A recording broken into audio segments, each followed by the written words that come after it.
Sign here, Hyungnim. Minwoo tapped page 17, his voice too smooth. Standard terms. Jaesung stared at the Mandarin characters.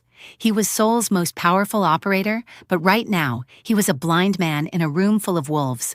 His gut screamed trap, but the Chinese delegates were watching. Backing out meant war.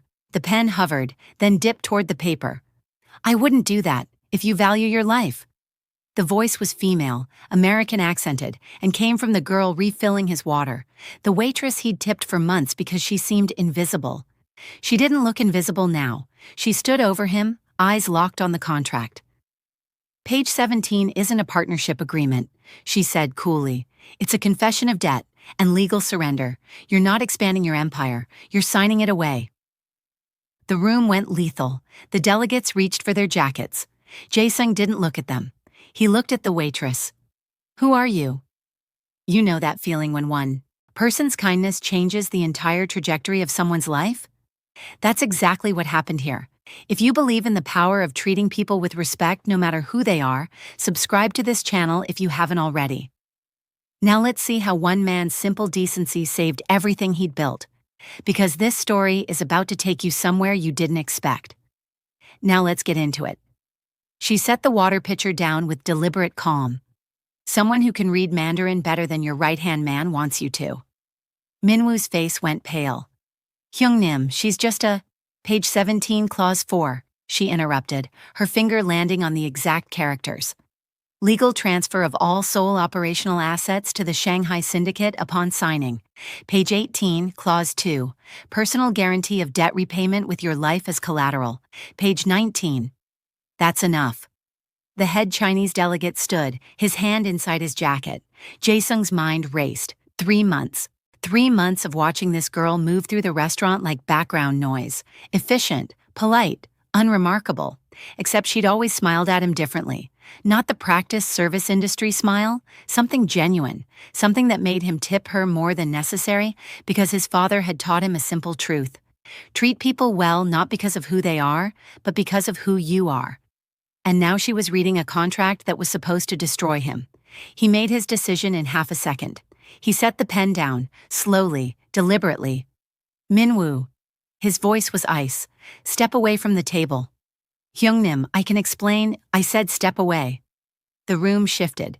Jaesung's 2 bodyguards, who'd been standing by the door, moved forward. Minwoo stumbled backward, hands raised. The Chinese delegate's hand was still in his jacket. Mr. Park, your translator has made serious accusations. My translator, Jaesung cut him off, just told me I was about to sign my death warrant. So here's what's going to happen. We're going to walk out of this restaurant, all of us, and if anyone reaches for a weapon, my men outside will make sure none of you make it to your cars. It was a bluff. Jaesung had only brought 2 men, but his voice carried the weight of someone who'd built an empire on calculated risks and unshakable confidence. The delegate's eyes narrowed, calculating. Then, slowly, he removed his hand from his jacket. Empty. This deal is off, Jaesung said. He stood, buttoned his jacket, and looked at the waitress. You're coming with me. She didn't hesitate.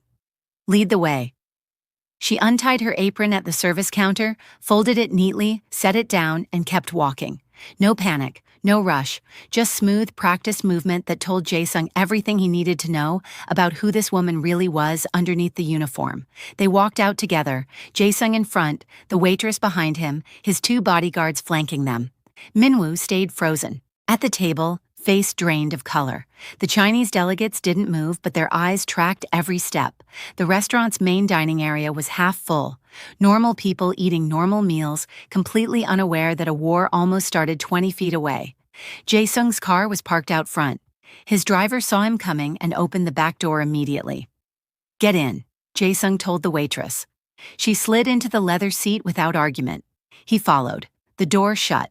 The driver pulled into Seoul traffic. For 10 seconds, nobody spoke. Then Jaesung turned to her. Start talking. She met his gaze without flinching.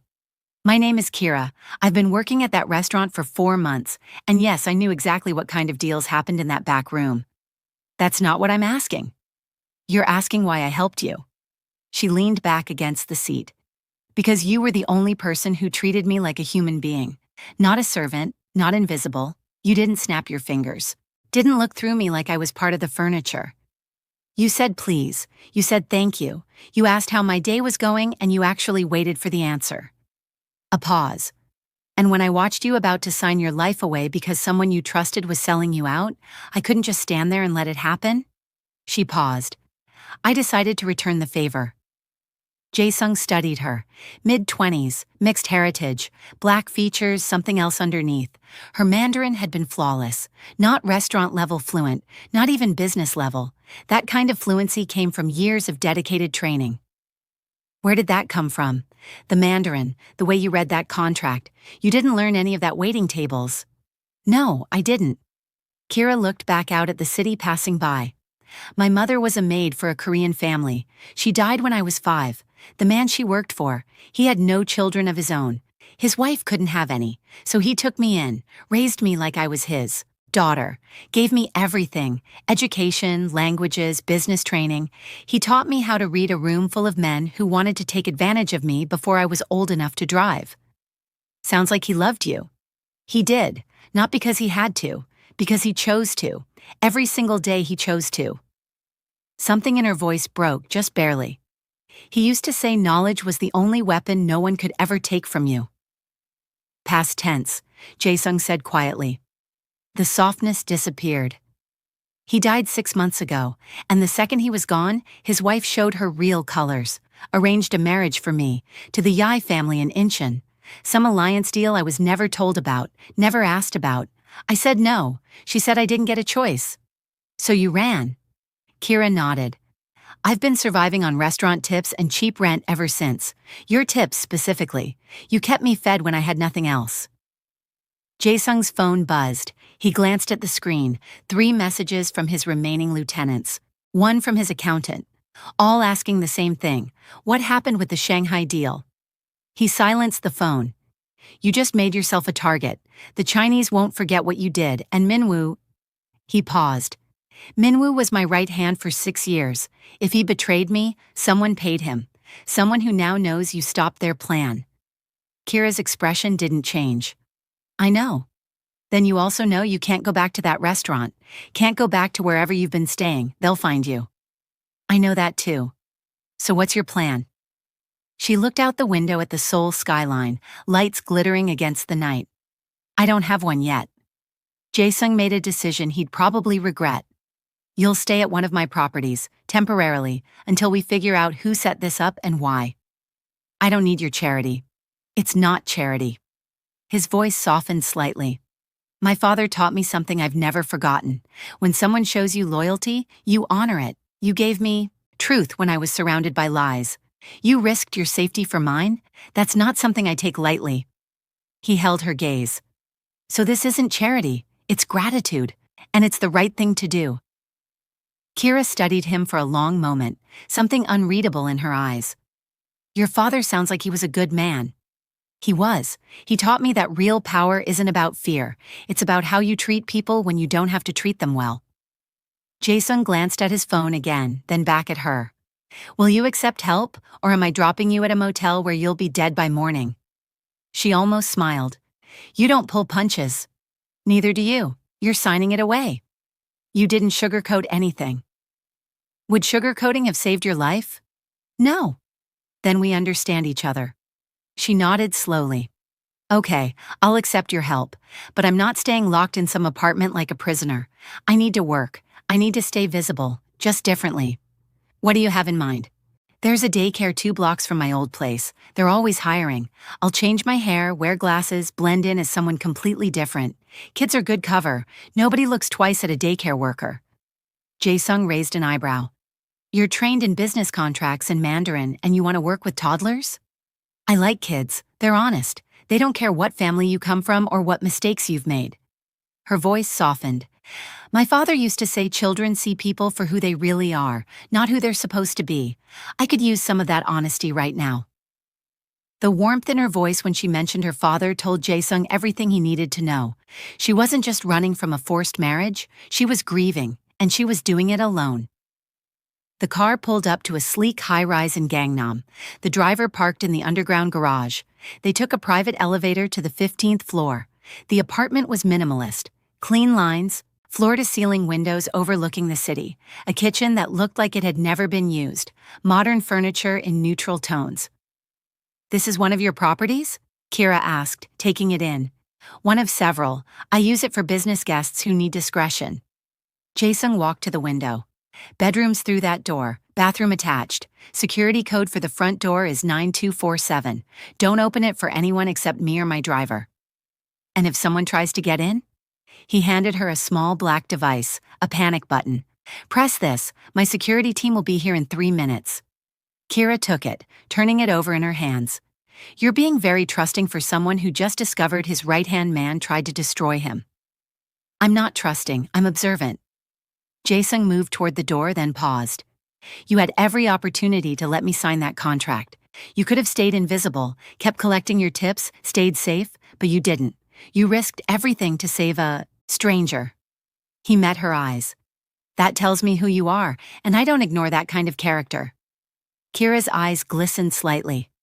"Thank you. Get some rest. We'll figure out our next move in the morning." He opened the door, then stopped again. "Kira, that man who raised you, the one who treated you like a daughter even when he didn't have to, he would be proud of what you did tonight." Her voice was barely a whisper. "I hope so." He left, the door clicking shut behind him. Kira stood alone in the apartment, the city sprawling below her like a sea of lights. She walked to the window, pressing her palm against the cold glass. 4 months of hiding, 4 months of being invisible, of surviving on tips and fear, and in 10 minutes she'd thrown it all away, but she'd do it again. Watching someone lose everything because of greed and betrayal, she couldn't stomach it. Not after watching her father's empire get carved up the moment he stopped breathing, not after seeing his wife erase his kindness like it had never mattered. Her father had taught her something the world kept trying to make her forget. Kindness isn't weakness. Treating people with dignity isn't naive. Sometimes it's the only thing that saves you. Tonight, that lesson had proven true. She pulled out her burner phone. Cheap, no contacts, bought with cash. Just a tool for survival. For a moment, she considered calling someone. Anyone. But there was no one left. Her father was gone. His wife had made it clear Kira was nothing but a transaction. The few friends she'd had in that world had disappeared the moment she became inconvenient. She was alone. Except, maybe she wasn't. Not completely. Jaesung didn't owe her anything. He could have dropped her at a street corner and driven away. But he didn't. He offered safety, gratitude, respect. Maybe kindness worked both ways. Kira set the phone down and looked out at Seoul. Tomorrow she'd become someone new. Change her hair, her clothes, her routine. Disappear into plain sight. But tonight, for the first time in months, she felt something close to hope. 3 days later. Kira barely recognizes herself in the mirror. Her hair is shorter now, cut into a neat bob and dyed a warm chestnut brown, nothing like the black braids she'd worn at the restaurant. Black-framed glasses perch on her nose, changing the shape of her face. She wears a cheerful yellow polo with Sunshine Kids Academy embroidered on the chest. She looks like every other daycare worker in Seoul. Exactly the point. Miss Kira, look what I made." A 4-year-old named Minho runs up with a crayon drawing, something that might be a dinosaur or possibly a spaceship. "Wow, Minho, that's incredible." She crouches down to his level, genuinely impressed. "Tell me about it." While he launches into an elaborate explanation involving robots and outer space, Kira keeps half her attention on the window. Parents are starting to arrive for pickup. She scans each face, each car, looking for anything that doesn't belong. Black sedans, men in suits watching too long, anyone paying too much attention, nothing. Just tired parents collecting their kids after long workdays. She's been careful. Different route to work every morning, cash only. No patterns, no social media, no credit cards. She even bought new clothes from a secondhand shop, nothing that could be traced. But she knows better than to relax completely. Whoever paid Minwoo to betray Jaesung won't just give up. And the family hunting her, they have resources she can't outrun forever. Her phone buzzes in her pocket. Unknown number. She steps away from the children, keeping her voice low. "Yes? It's me." Jaesung's voice quiet and controlled. "We need to talk. Tonight. Same apartment, 8 o'clock. Can you get there safely?" "Yes." "Good. I'll see you at 8." The line goes dead. Kira slips the phone back into her pocket and turns around to find Minho staring up at her with wide eyes. "Miss Kira, you okay? You look scared." She forces a smile and ruffles his hair gently. "I'm fine, sweetheart. Just some grown-up stuff. Nothing for you to worry about." She kneels down again. "Now tell me more about this robot dinosaur spaceship. Does it have laser eyes?" His face lights up. "Yes, and rocket boosters." The kids don't care that she's running from a forced marriage. They don't care that she witnessed a near assassination 3 days ago. They care that she remembers their names, that she listens when they talk, that she treats their crayon drawings like they're masterpieces. Her father was right. Children see people for who they really are, and right now, she needs that reminder more than anything. 8 o'clock sharp. Kira enters the apartment using the security code, moving quietly through the space. Jaesung was already standing by the window when Kira walked in, glass of whiskey in his hand. Untouched, the city lights reflect off the glass, making him look almost ghostly, the kind of stillness that told her something was wrong before he even opened his mouth. "What happened?" she asked, setting her bag down. He didn't turn around right away. When he did, his expression was controlled, the way a man's face looks when he's been holding bad news for hours and is only now allowing himself to set it down. "Minwoo is dead." Kira went still. Han River, body dumped like garbage. He talked before he died, gave up everything. The name behind it all is Choi Dae-jung, Busan Syndicate. The name means nothing to Kira, but the way Jaesung says it tells her everything she needs to know. "Who is he?" "Runs the Busan Syndicate, one of the biggest operations south of Seoul." Jaesung picks up the whiskey glass but still doesn't drink. The Shanghai deal was never about partnership. It was a hostile takeover from the beginning. Choi paid the Chinese to write that contract, paid Minwoo to make sure I signed it blind. Once I was legally bound and unable to pay the manufactured debt, Choi would have taken everything, my territory, my operations, my life. Kira processes this, her mind already running through scenarios. "But I stopped it, which means he's eliminating witnesses, anyone who knows what he tried to do." Jaesung finally meets her eyes. "Minwoo's dead. The Chinese delegates have disappeared. My sources say they never made it back to Shanghai, and now Choi's people are asking questions about a woman who was at the restaurant that night. He knows about me. He's digging, which means it's only a matter of time before he connects you to your stepmother, to the arranged marriage, to the Yi family in Incheon."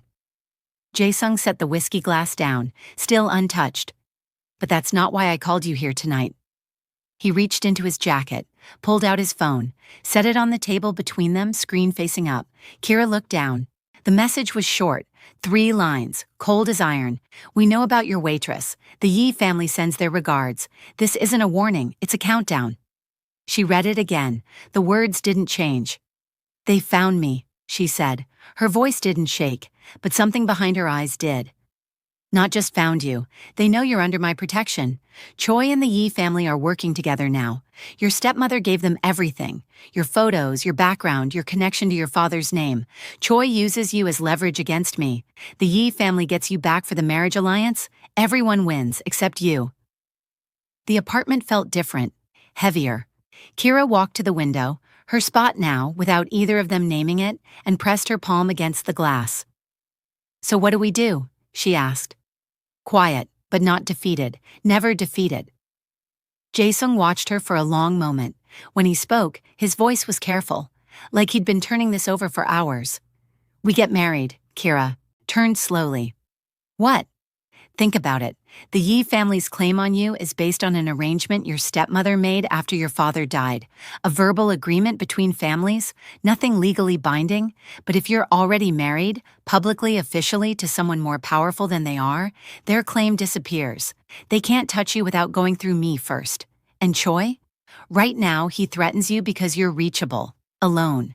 But if you're my wife, coming after you means coming after everything I've built. That changes his calculation completely." Kira stared at him. For a long moment she didn't say anything. Then, "Another arranged marriage." The words came out quiet, controlled, but underneath them was something that hurt to hear. "Kira, do you understand what that sounds like?" She wasn't raising her voice. That made it worse. "I left everything behind. My home, my father's memory. Everything I ever knew. I ran for 6 months because I refused to be traded, like property in someone else's deal, and now you're standing here asking me to do the exact same thing. It's not the same. It feels the same, Jaesung. She turned back to the window. Her reflection stared back at her, a woman trapped by the same world she'd been running from. He didn't push, didn't argue, didn't try to talk her out of what she was feeling. He just stood there, quietly, and waited. Because sometimes the kindest thing you can do for another person is give them the space to feel everything they need to feel without someone rushing them through it. A full minute passed, then another. Finally, Kira spoke. If I say yes, if I actually do this. She turned to face him. The pain was still there, but underneath it, something harder, sharper, the woman her father raised. There are conditions. Name them. I sit at every table where decisions are made. I'm not decoration. I'm not a prop you parade around to scare off the Yi family. I'm a partner in this, in everything. You already are. I'm serious. So am I. He held her gaze without flinching. You saved my life. You've been helping me navigate this since the very beginning. I don't need a prop, Kira. I need exactly what you are. Something in the way he said it made her chest tighten. She pushed it down. Survival first. Fine, she said. I'll do it. Jaesung nodded, then because he was exactly the kind of man he was. Thank you. I know what this costs you, and I want you to know, this is protection. That's all it is. I won't expect anything from you. I won't cross any lines, not one. You have my word.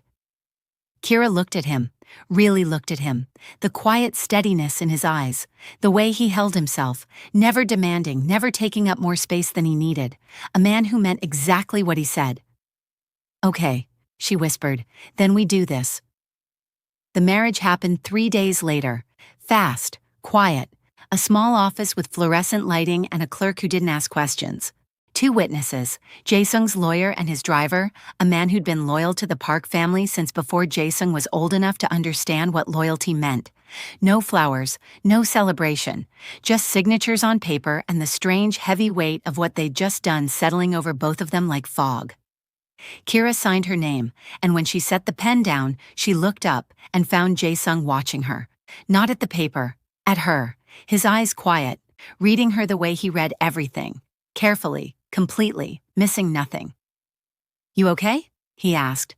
She held his gaze, and for a second something flickered across her face, something deeper than survival, something she wasn't ready to name. Are you expecting something from this? He asked, softly, genuinely, not accusing, just asking, the way someone asks when they actually want to know the answer. Kira looked at him for a long time, then she shook her head. No, she said, I'm not. But they both felt the weight of what she didn't say.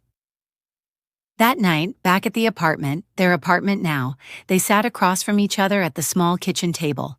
Tea between them, the city humming outside, the silence between them comfortable in a way it hadn't been before, like the paperwork had given them both quiet permission to just exist in the same space without needing to explain why. So, Kira said, wrapping both hands around her cup. Husband. The corner of Jaesung's mouth moved, not quite a smile, close. Wife. Weird. Very. They looked at each other, and for a moment something real passed between them. Something that had nothing to do with strategy or survival or the Yi family or Choi Dae-jung. Something quieter, something neither of them was ready to name. Kira looked away first. A week passed, then 2. The plan started working exactly the way Jaesung predicted. Word spread, carefully, deliberately, that Park Jaesung had married. The Yi family heard it first through their own channels. Kira's stepmother called once, a single phone call that lasted 40 seconds. She didn't congratulate them. She didn't say anything at all. She just breathed on the other end of the line, cold and calculating, and hung up. But the silence said everything. The game had changed, and she knew it. The Yi family backed off, not gracefully, not happily, but they backed off, because challenging a marriage to someone like Jaesung meant challenging Jaesung himself, and right now they couldn't afford that. Choi was a different kind of problem. He didn't back down easily, but the marriage changed his leverage entirely. You couldn't threaten someone's wife without threatening the man himself, and Jaesung made sure Choi understood exactly what that cost. Quietly, firmly, through channels that didn't leave traces but left impressions, the way his father had taught him to handle problems that required patience instead of violence. But even as the walls around them held, something else was changing, something neither of them talked about out loud, something that lived in the spaces between their conversations, in the small moments they didn't name. It started small. Kira noticing the way Jaesung always made sure there was tea ready when she came home from the daycare.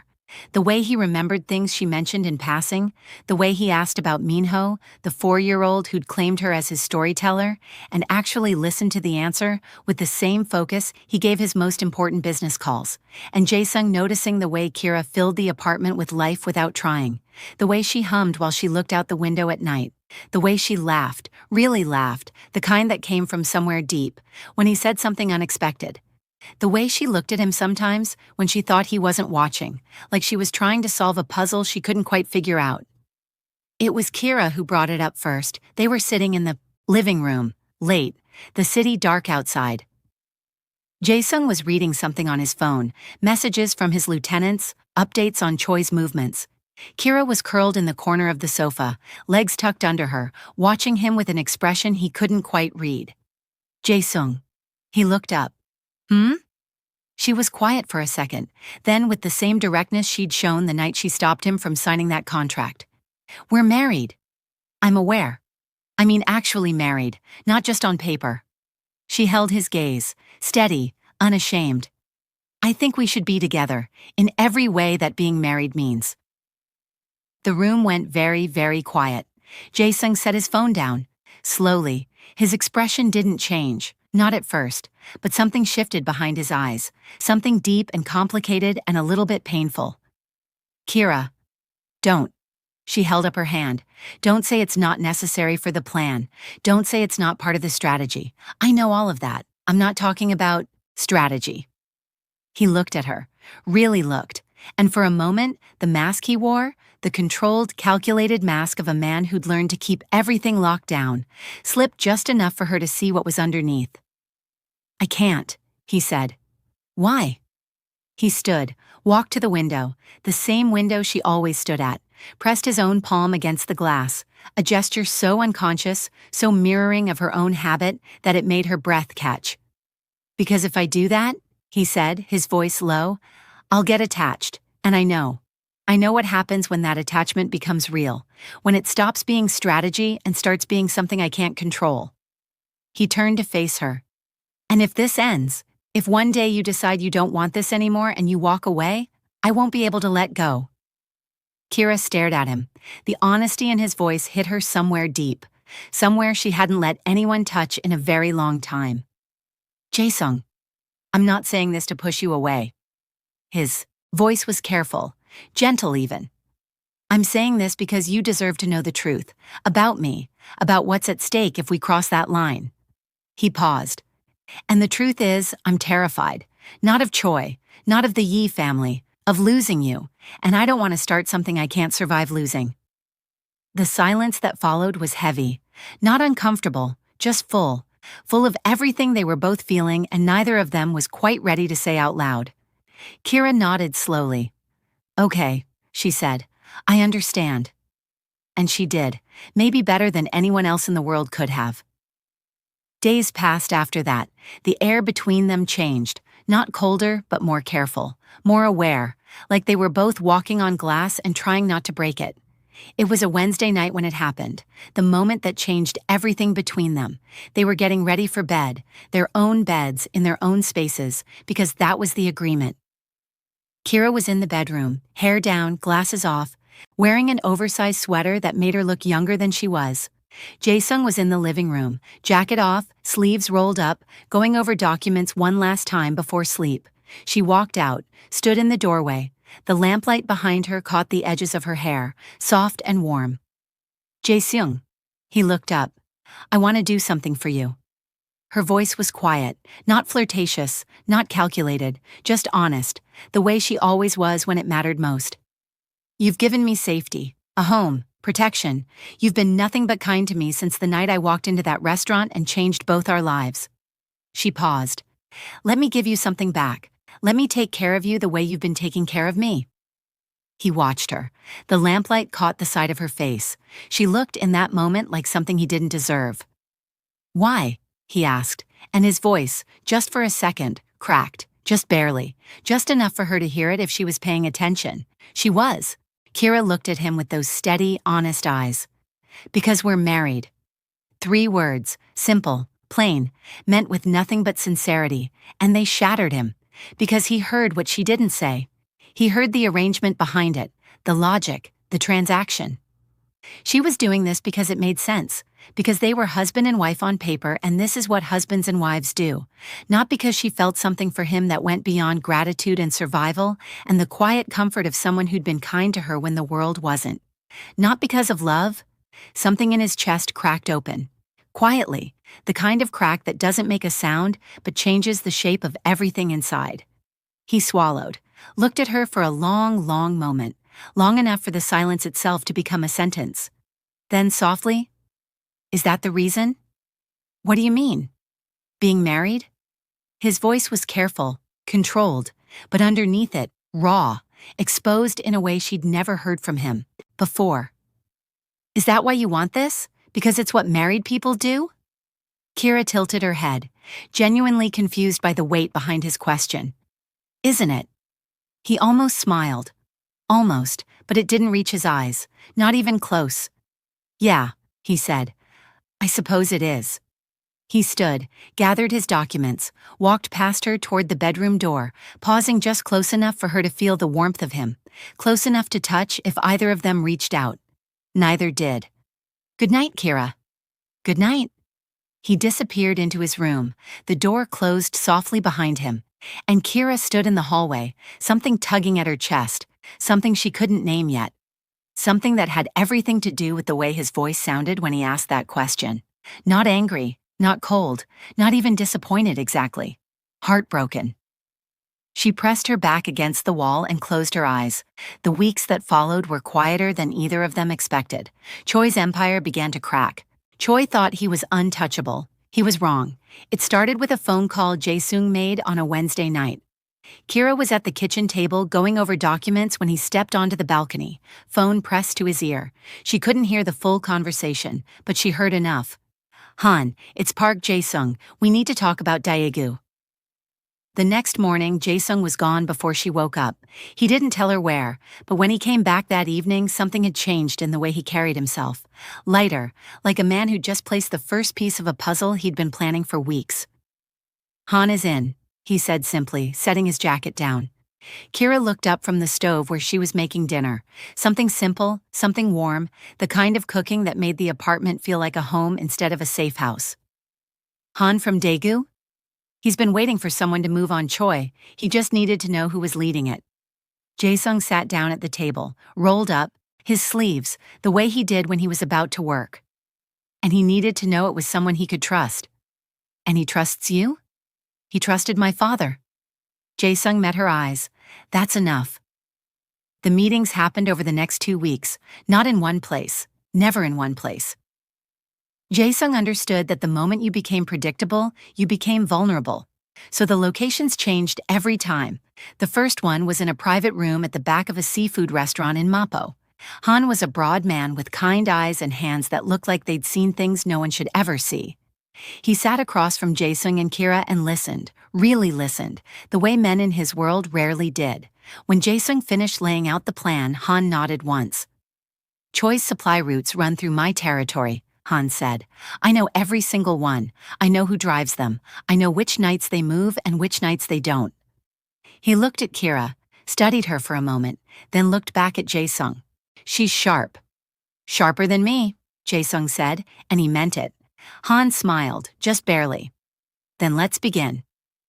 The second meeting was with Park, Gwangju, a man who didn't talk much but understood numbers better than anyone in the South.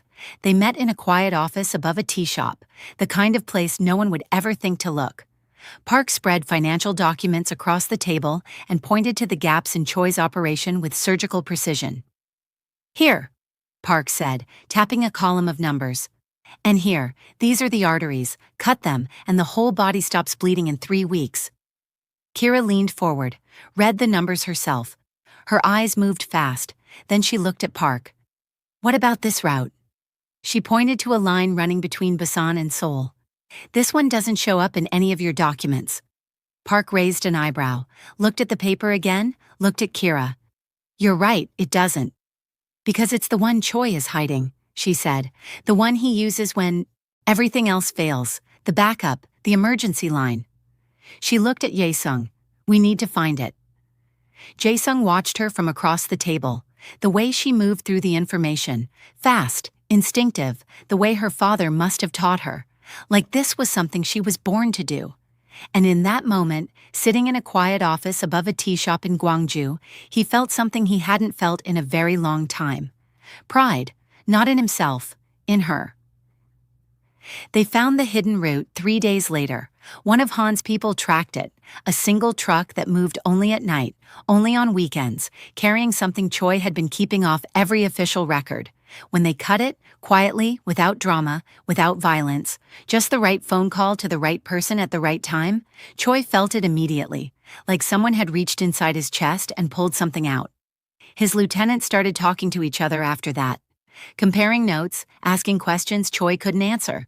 Why were the Daegu routes gone? Who shut down the Gwangju accounts? Where did the money disappear? Choi didn't have answers, because Jaesung and Kira had been 3 steps ahead of him the entire time. Not loud, not aggressive, not the kind of war that showed up in the news, the quiet kind, the kind that dismantled you from the inside out before you even realized you were bleeding. Then came the night Choi decided to stop running and turn around. It happens in a warehouse in Busan, Choi's territory, but surrounded by Han's people, Park's resources, Lee's intelligence network, neutral ground that isn't neutral at all. Jaesung and Kira arrive together. She's armed, a small handgun tucked into a holster beneath her jacket, just in case. Choi Dae-jung was already there, flanked by 3 of his lieutenants.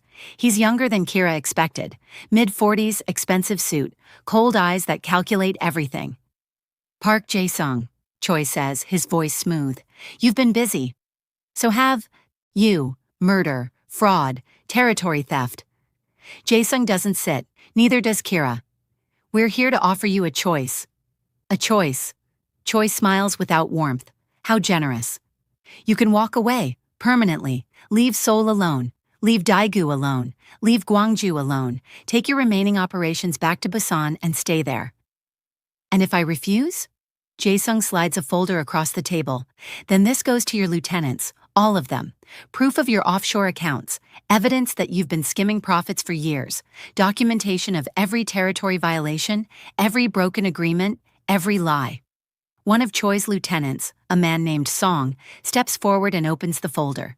His expression changes as he reads. Hyungnim, Song says quietly, is this true? It's fabricated nonsense, Choi snaps. It's bank statements, Jaesung corrects, transaction records, audio recordings, all verified by independent sources. He looks at Song directly. Your boss has been stealing from you for years, putting your lives at risk while he gets rich? Is that the kind of leader you want to follow? Song looks between the papers and Choi, conflict clear on his face. Don't listen to him, Choi orders. He's trying to divide us. No. Kira speaks for the first time, her voice carrying across the warehouse. He's trying to give you the truth. What you do with it is your choice. Choi's eyes lock on her. And who are you? Someone who stopped you from destroying a good man? Someone who knows what real leadership looks like? Kira steps forward. My father taught me that power without honor is tyranny. You've built your empire on lies and betrayal. That doesn't make you strong. It makes you weak. Your father? Choi's expression shifts, recognition. You're Don Kwan's daughter, the one who ran from the Yi family. The one who refused to be sold like property. Yes. Choi laughs, but there's no humor in it. You think you can lecture me about power? You're a runaway hiding behind Park's protection. I think, Kira says calmly, that you're scared. You tried to take Jaesung's empire and failed. Now your own people are questioning you. Your allies have abandoned you.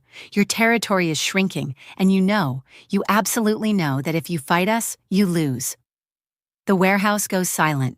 Song sets the folder down carefully, then he steps away from Choi. I'm out, Hyungnim. I won't follow a leader who steals from his own people. A second lieutenant follows, then the third. Choi stands alone. His face goes through several emotions: rage, disbelief, calculation, then, finally, acceptance. Fine, he says through gritted teeth. I'll pull back to Busan, but this isn't over. Yes, Jaesung says quietly. It is, because if you ever come after us again, we won't offer you a choice. We'll destroy you, completely, and we'll do it together. He gestures to include Han, Park, and Lee, who've been watching from the shadows. All three step forward, a united front. Choi looks at them, at the lieutenants who've abandoned him, at Jaesung and Kira standing side by side. He knows he's beaten. You'll regret this, he says finally. No, Kira responds. You will, because you could have built something that lasted. Instead, you built it on sand, and when the tide came in, you had nothing left. Choi walks out of the warehouse, defeated but alive. The warehouse door closed, the echo faded. Jaesung and Kira stood in the silence.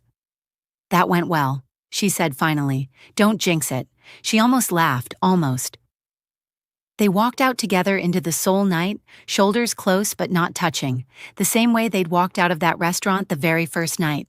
Two people who'd started as strangers and become something neither of them had words for yet. Something that mattered.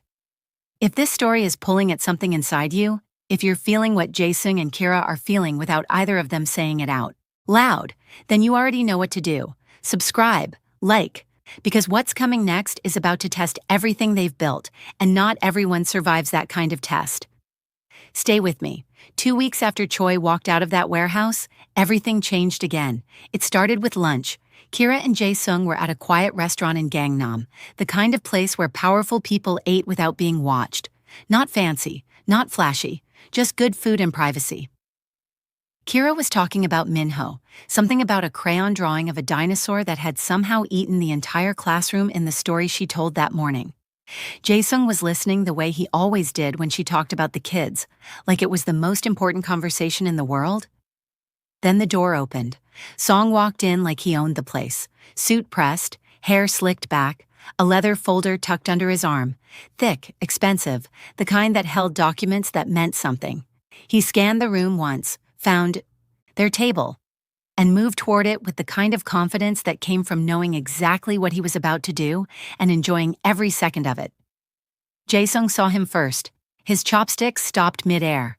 Something shifted in his expression. Not surprise. Recognition. The kind of look a man gets when a storm he's been watching build finally makes landfall. Song pulled out a chair, sat down, without being invited, without asking, like the space had been waiting for him all along. Kira, he said, warm, almost friendly, like they were old friends catching up over coffee. He didn't look at Jaesung, not once. I hope I'm not interrupting. Kira set her chopsticks down carefully. Her eyes moved to Jaesung first, checking in, reading him, then back to Song. You are, but something tells me you don't care. Song smiled, the kind of smile that said he'd expected exactly that and loved it. He set the leather folder on the table, slid it across, not to Jaesung, to Kira directly, deliberately. His hand brushed Jaesung's coffee cup as he did it. Not an accident. A proposal, Song said, from your stepmother. Jaesung's hand moved toward the folder. Instinct. His job was to protect her. His job was to see what was coming before it did. But Song's next word stopped him cold. This is for her, Mr. Park. Song's eyes finally moved to Jaesung, slow, deliberate, the kind of look that was designed to make a man feel like he was being sized up and found wanting. Not you. The air at the table shifted. Jaesung didn't flinch, didn't look away. He held Song's stare with the kind of calm that came from running a billion-won empire and destroying one rival's operation in the last month alone. He was not a man who could be made to feel small, but he said nothing, not yet. He wanted to hear what Song had to say first, wanted to see exactly what was inside that folder before he made his move. Kira opened it herself, read the first page, then the second. Her eyes moved quickly, the way they moved over that contract in the restaurant the night everything started, processing, calculating, missing nothing. Song watched her read with visible satisfaction, like he was watching something beautiful unfold exactly the way he'd planned. The Eastern Seoul operations, Song said, leaning back, relaxed, comfortable.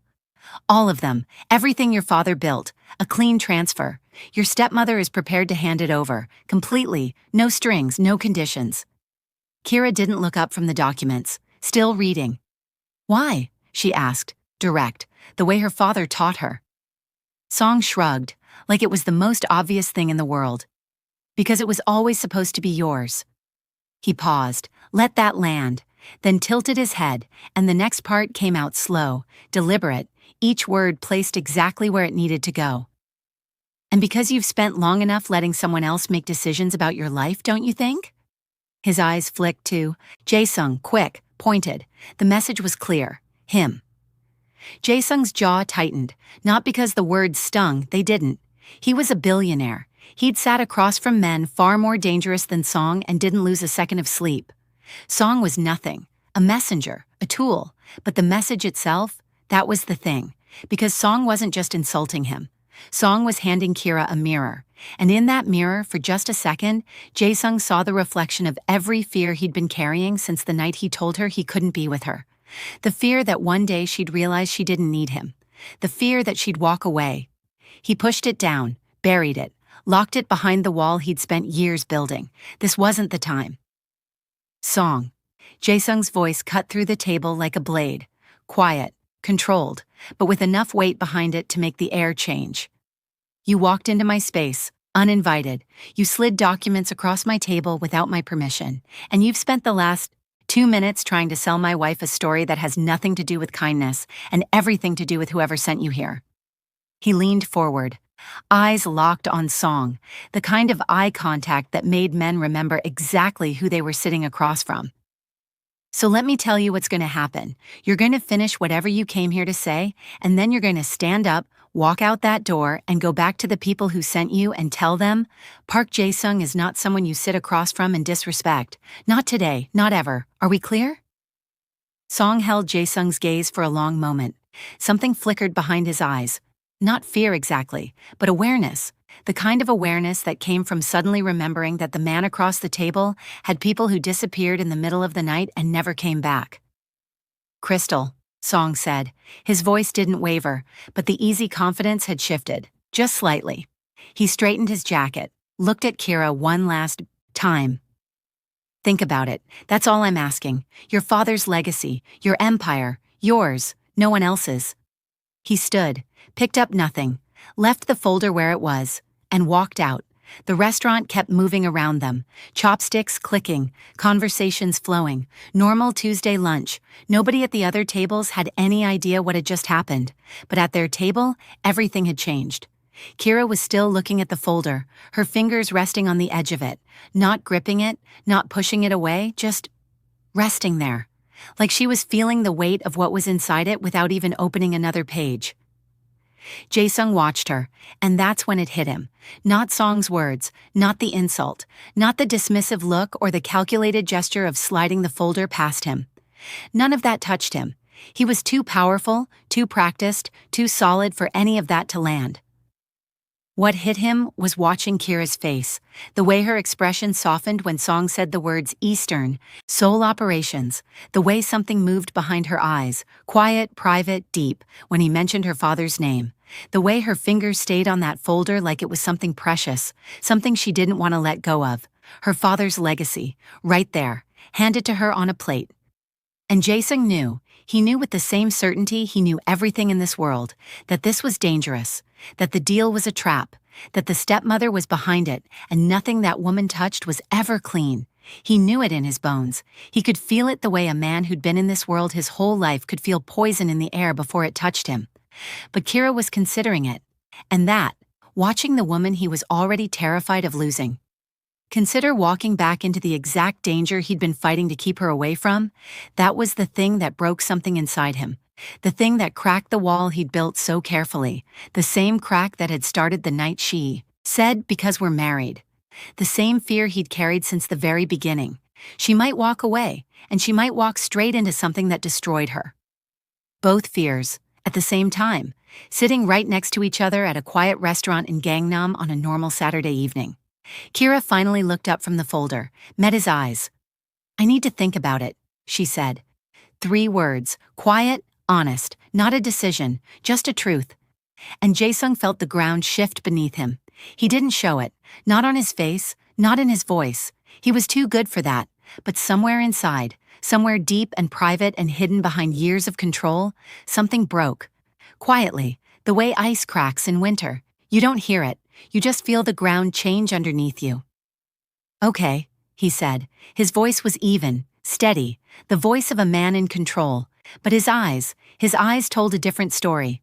Kira saw it. She saw everything. She'd been watching him for months. She knew what. His silence sounded like when something was wrong. She knew what his stillness meant. And this particular silence, this particular stillness, was the loudest, heaviest thing she'd ever felt from him. They finished lunch without talking much. Paid, left, got in the car. The drive back to the apartment was quiet.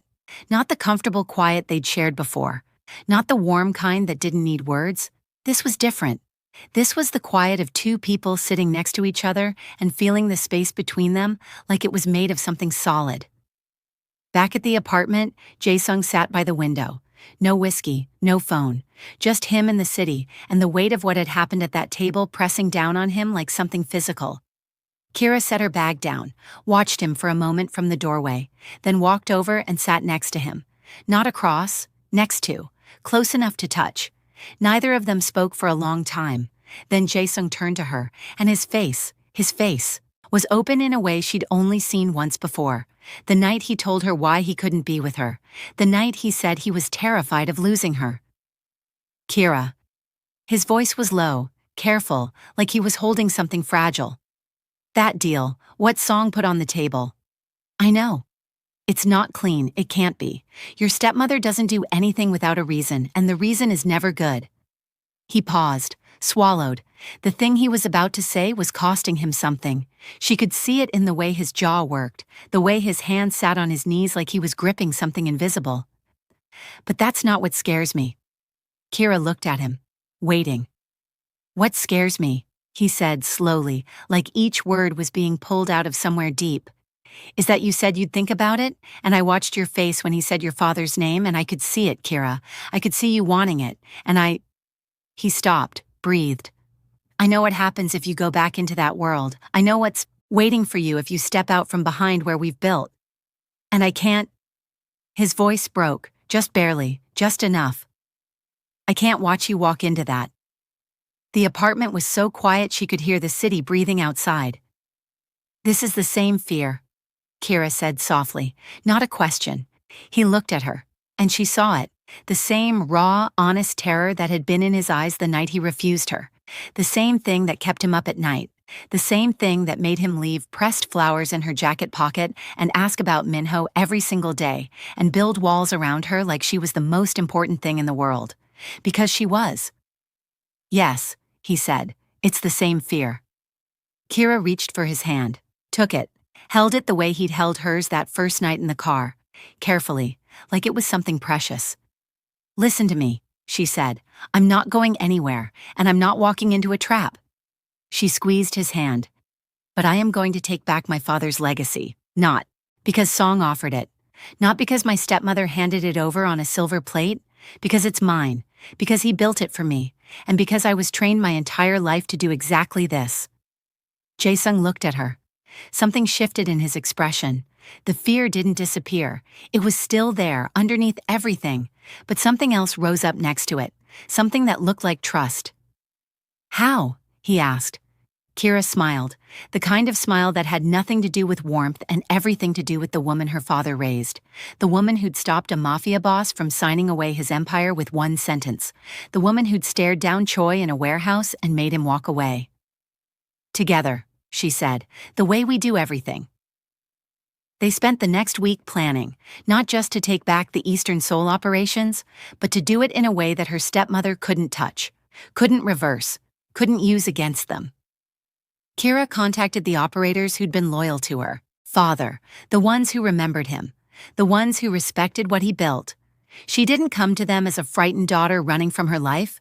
She came as a successor, informed, prepared, knowing exactly what each of them needed and what she could offer in return, the way her father taught her. Jaesung handled the financial architecture, structuring the transfer so it was airtight, clean, bulletproof, the kind of work that took patience and precision, and the kind of mind that could see 10 moves ahead. And then Kira called her stepmother. The call lasted 4 minutes. "I've been thinking about Song's proposal," Kira said. Her voice was calm, almost warm, the kind of calm that made people feel safe right up until the moment they realized they weren't. And her stepmother's voice, smooth, expectant, already calculating her next move. "I want to meet, to discuss the transfer, in person, tomorrow, 10 o'clock. A pause. "And Iyama, bring all the paperwork, because when I walk out of that room, this will be done, permanently." She hung up before her stepmother could respond. The meeting happened the next morning in a private office in a building Kira knew well. Her father used to bring her here when she was young. The smell of the place hit her the moment she walked in. Polished wood, old paper, something that smelled like memory. Her stepmother was already seated, composed, elegant, the picture of a woman in control. She looked at Kira and smiled, the kind of smile that didn't reach her eyes. "You look well, darling. Let's skip the pleasantries." Kira sat down, opened the folder Jaesung had prepared. Every document, every financial record, every transaction from the last 6 months laid out with surgical precision. "Here's what's going to happen. You're going to sign over the Eastern Seoul operations to me, completely, legally, irrevocably." Her stepmother's eyebrows rose, just slightly. "And in exchange?" Kira tapped the folder. "In exchange, I don't release this. Every embezzlement, every mismanaged account, every bad decision you made with my father's money after he died, it's all here, every single one." She leaned forward, her voice dropped, not louder, quieter, the way it got when she was most dangerous. "My father taught me how to read people, and you, Iyama, are the easiest person I've ever read." The room went silent. Her stepmother looked at the folder, looked at Kira, and in that single clear moment, she saw what everyone else had been too blind to see for months. This wasn't the girl who ran. This wasn't the frightened daughter hiding in a daycare somewhere in Seoul. This was Don Kwan's daughter. Finally, the paperwork was signed within the hour. Kira walked out of that building carrying her father's legacy in a leather folder, and when she stepped outside into the Seoul afternoon, the sunlight hit her face and she stopped. Just for a second. Closed her eyes, and breathed. She did it. That evening, the apartment felt different from anything they'd shared before. Not the tension of strategy, not the quiet weight of survival. Something lighter, something that felt almost like freedom. Jaesung opened a bottle of wine, something expensive. They sat on the sofa, the city spread out before them, glittering like it belonged to them. "To Don Kwan," Jaesung said, raising his glass. Kira's eyes filled. She raised hers. "To Don Kwan." They drank and laughed and talked about nothing important for the first time since they'd met, about movies they liked, about places they wanted to go, about the stupid argument Minho had with another kid over a toy truck that morning.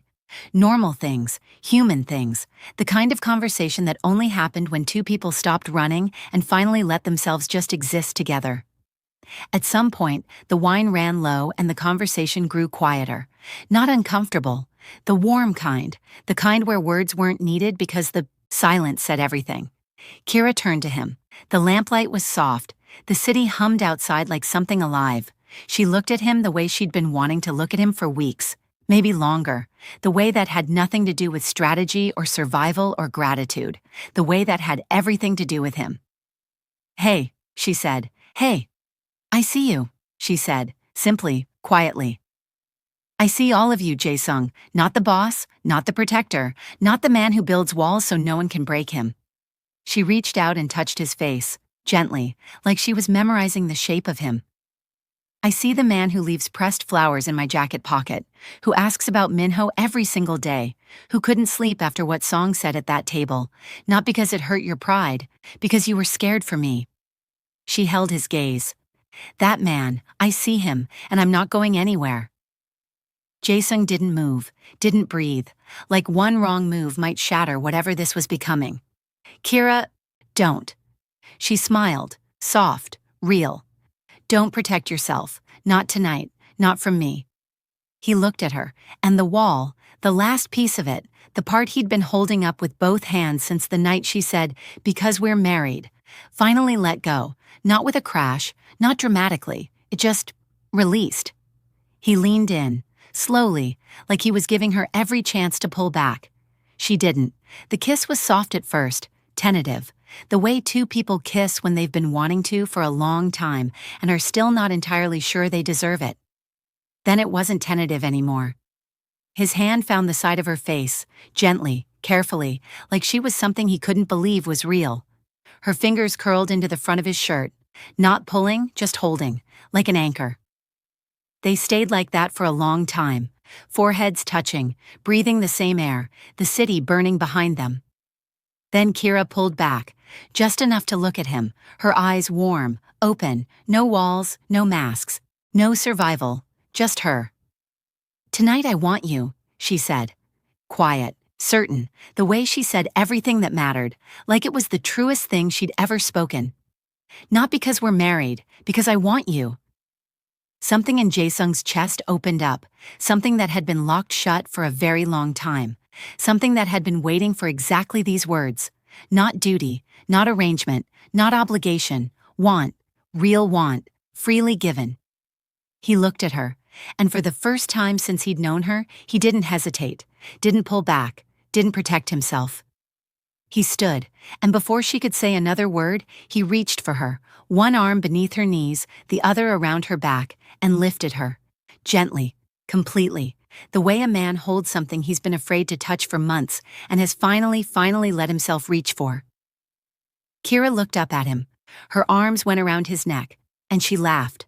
Quiet, surprised, the kind of laugh that came from somewhere deep and happy, and real. "Show off," she whispered. The corner of his mouth moved, that almost smile, the one that was closer to real than anything else about him. He carried her toward the bedroom, the city glittering outside the windows. Seoul, alive and indifferent, not knowing or caring that inside one apartment on the 15th floor, two people who started as strangers were finally completely letting each other in. The door closed softly behind them. The morning light came through the curtains soft and unhurried. Kira woke first, still close to him, his arm around her like he'd been holding on even in sleep, like somewhere in his dreams he was still afraid she might disappear. She didn't move, just watched him for a moment. The way his face looked in the morning, softer, younger, every wall he carried during the day, gone, like sleep had given him back something the waking world kept trying to take. She reached out and brushed the hair from his forehead. Gently, his eyes, opened, found hers immediately, like he'd been looking for her even before he was fully awake. "Morning," she whispered. "Morning." His voice was rough, warm. They lay there, not rushing, not needing to. The plan was done. The stepmother was dealt with. Choi was gone. The Eastern Seoul operations were hers. Everything they'd fought for, everything they'd survived, had led to this. This quiet morning, this stillness, this. Jaesung traced his finger along her arm, slowly, like he was memorizing her. "Kira. Last night." He paused, like he was choosing his words carefully, the way he always did when something mattered. "Was that real?" She looked at him and smiled, the kind of smile that answered everything before the words even left her mouth. "It was the most real thing that's ever happened to me."